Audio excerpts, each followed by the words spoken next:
الحمدللہ وحدہ والصلاة والسلام علی من لا نبی بعدہ۔ سامعین السلام علیکم ورحمۃ اللہ وبرکاتہ۔ سامعین، محبت کا فقدان پایا جاتا ہے، نفرتیں بڑھتی جا رہی ہے، فاصلے بہت زیادہ بڑھ چکے ہیں، بدگمانیاں، غلط فہمیاں اتنی پیدا ہو چکی ہیں کہ گہرے رشتے بھی ایک دوسرے سے دور ہو چکے ہیں۔ آج میں محبت کا ایک خوبصورت عمل دوں گا، انشاءاللہ اس کی برکت سے فاصلے ختم ہو جائیں گے، دوریاں ختم ہو جائیں گی، آپس میں شیر و شکر ہو کے رہیں گے، یہاں تک کہ دشمن بھی آپ کا دوست بن جائے گا۔ وہ عمل کیا ہے اور کتنی تعداد میں پڑھنا ہے، آگے چل کے اس کی وضاحت کرتا ہوں۔ ہمیشہ کی طرح درخواست کروں گا کہ آپ خود بھی قرآن کریم پڑھیں، اپنے بچوں کو بھی صحیح حروف کے ساتھ قرآن پڑھائیں۔ قرآن کریم کی ایک آیت مبارکہ کا پڑھنا 100 رکعت نفل پڑھنے سے زیادہ افضل ہے، علم کا ایک باب سیکھنا 1000 رکعت نفل پڑھنے سے زیادہ افضل ہے۔ اپنے بچوں کی تعلیم و تربیت پہ خوب توجہ دیں، ان کے لیے وقت نکالیں۔ آن لائن کلاسز کے لیے، علاج معالجہ کے لیے آپ ہم سے رابطہ کر سکتے ہیں۔ ہفتے کے 7 دن 24 گھنٹے ہماری بہترین اور معیاری سروس سے آپ فائدہ اٹھا سکتے ہیں۔ سامعین، جو عمل محبت کے لیے میں بتانے لگا ہوں، اس کے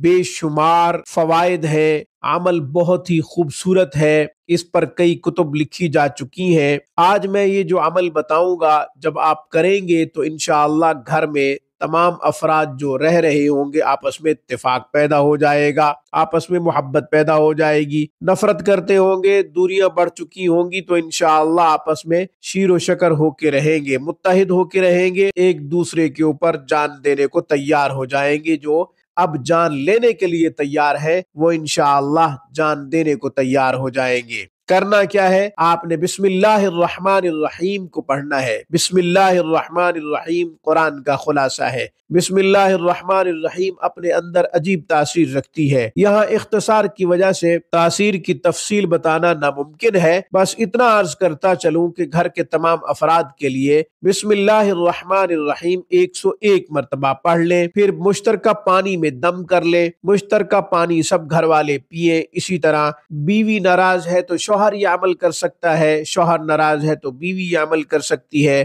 غرض یہ کہ جو بھی ناراض ہے، دور ہو چکا ہے، فاصلے بڑھ چکے ہیں، یہاں تک کہ آپ اپنے دشمن کو بھی دوست بنانا چاہتے ہیں تو یہ عمل کریں۔ کھلا پلا دیں، کھلانا پلانا ناممکن ہو، کھانے پینے کی چیز کے اوپر دم کرنا ناممکن ہو، تو آپ تصور کر کے پڑھ لیں 101 مرتبہ، اول آخر ایک مرتبہ درود ابراہیمی پڑھنا نہ بھولیں۔ انشاءاللہ ضرور محبت پیدا ہوگی، ضرور اللہ تعالیٰ اس کو آپ کے لیے نرم کر دیں گے۔ آج کی گفتگو میں بس اتنا ہی۔ اقول قولی ھذا واستغفر اللہ، وآخر دعوانا الحمدللہ رب العالمین۔